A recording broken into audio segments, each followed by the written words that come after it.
Hello, friends. This is Dave Hurwitz, executive editor at ClassicsToday.com on the road, talking about this dud. Oh, what a dud. Rachmaninoff, Symphony No. 1 and Symphonic Dances with the Sinfonia of London under John Wilson, who does wonderful musicals and film scores and things like that. But at this stuff, and I'm not saying it's better or more serious, he just isn't very good. He really isn't. Nor is the orchestra acceptable in so many different ways. Now, this is the last of his Rachmaninoff symphonies, and I've listened to the others, and they were also not very good. It's thoroughly second-rate. That's the bottom line. And there's nothing positively, distinctively interesting about these performances in any way, shape, or form. I mean, normally when he conducts like regular classical music, he tends to be very quick. So I was looking forward to at least speed, but here he isn't even that. These are as flat-footed, characterless, and just boring performances that you'll ever hear. Let's start with the first symphony. Well, I had hopes. He grinds out the opening rather nicely. Da-da-da-da, it's nice and grave. But then we get to the allegro, and it immediately falls flat and dies. I mean, the solo clarinet has no personality. Zippo. And it's all too soft. Do-do, do-do, do-do. And there's supposed to be some rhythm underneath. Chunk, chunk, chunk, chunk, chunk, chunk, like that, No, it's not there.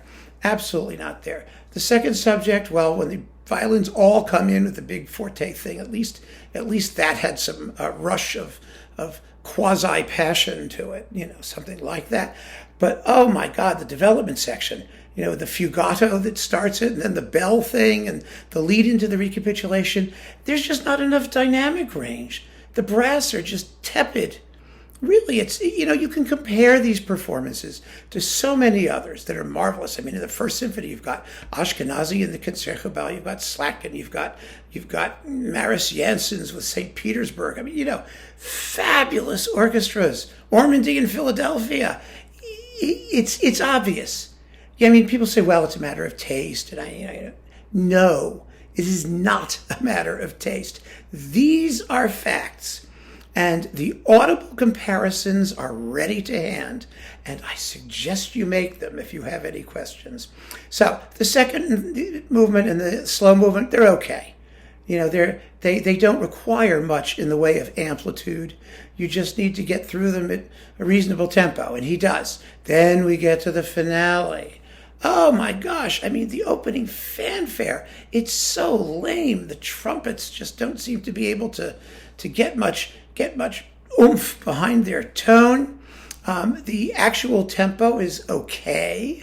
It's not particularly exciting. It's not notably hair-raisingly rhythmic. And the coda, he blows the coda. He totally blows the coda. He starts it off well. And it sounds like it's going to be exciting, but then it gets faster and faster and faster. And we get to the end. Da-da-da-dum-bum-ba, crash. Da-da-da-dum-ba. The tam-tam isn't loud enough. I mean, the one thing the guy should be able to do is splashy musical sound effects. And he doesn't even succeed in that. He really doesn't. It's an incredibly mediocre performance on every level. The symphonic dances are even worse. I mean, the opening movement is non-allegro. Okay, it's really non. It's non-allegro. It's non-interesting. It's non-characterful. It's just non. Everything about the thing is non. The very end of it, when the theme from the first symphony comes back in, I mean, it's why this makes a nice coupling. At the end of the first movement, it's da-da-da-da-da-da. It comes back. Rachmaninoff recalling that awful experience with the wisdom of old age, with flecks of glockenspiel and piano, and it should sound like a starry sky with this gentle theme. It's so lacking in atmosphere. I just don't understand it. I really don't. I mean, it's heavy and trudgy and boring. really boring. The second movement, that wonderful, spooky, ghostly waltz, I mean, the muted brass at the opening, they have no bite, no menace. There's no slithery, spooky darkness to the tone. None at all. And then when they have the huge recapitulation at the end, before the end, when everyone's going, yeah, da, da, dum, ba, da, da, da, da, da, da, da. I mean, you can really milk it. But the string section here doesn't have the richness of tone. They just don't have the necessary weight. They don't play with the necessary passion. Wilson doesn't energize them in any particular way. It's all just professional dullness. I mean, I played these pieces, both of them, in a community orchestra, and our playing may not have been quite as polished as these people, but the performances were 10 times more exciting. I mean, they really were. It's not hard music to do from that point of view. I mean, Rachmaninoff is not somebody who's hiding all of his, music's passion and enthusiasm in some sort of, inner place somewhere. It's all right there. You just have to milk it a little bit. Just a little, And then, the finale. Ooh, the finale. It all sounds so subdued. I mean, the whole opening section, it seems like it takes forever to get going. And the middle, the quiet part, oh my God, it's just deader than dead. Absolutely dead. And the big climax, when the dies irae comes in, dun, dun, dun, dun, dun, dun, crash with a tam-tam, right? You don't hear the tam-tam at all. Zippo. It should be like the gates of hell have just opened. The pit is there, and you're looking down into the abyss. And salvation is about to come in the form of the quotation that Rachmaninoff makes from his Vespers. Dum bum bum da da da da da da da da da da da dum ba da da da.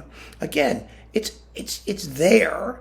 It has no bite. And at the very end, he decides to do the cutoff of the percussion parts, but let the tam-tam overhang just this much. So it's dum, bum, bum, bum, sh, bum, sh, like that, which is wrong. I mean, lots of people actually end it on the last chord. They don't let the gong reverberate, but you should, number one. Leonard Slatkin wrote to me, and we talked about this, and he said that his recordings do it that way, but in concert it's impossible because people start clapping and you can't stop them. So you even if you try to keep your hands up, it's almost impossible to let it really fade out before people start making noise. And I get that, but there's no excuse for that on a recording, none whatsoever. It's an anodyne. Remember we talked about anodyne recently? It's an anodyne performance that is completely lacking in excitement and menace. It's just soporific. There's another word for it. And the sonics, which are basically good, but still, like I said, the balances are off. I mean, the trumpets are too far away. Things come and go in odd places. And I just find that it's really Wilson's fault because he doesn't play the music with the necessary dynamic range. It has to have more gumption. It has to have more excitement, more emotion, more feeling, more expression, more exaggeration, more color, all of those things that the best performances offer. They're just not here. They're not even close to here. So this is a dud.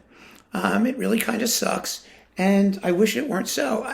I don't understand what Chandos is doing, putting their I assume that someone else is paying for this. I'm assuming Wilson has some source of funding with the Sinfonia of London. But boy, are they betting on the wrong horse.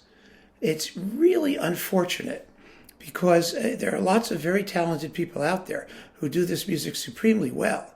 And unless you're going to do it as well as they do, there's just no point in issuing another recording that sounds like it's being played with,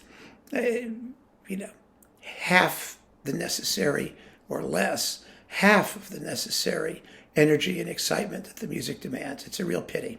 So don't get this. I'm telling you, I know a lot of you will go out and listen to it anyway, and you'll say, well, I listened to it and I don't think it's that bad. Well, I don't care. It is that bad. I'm telling you now.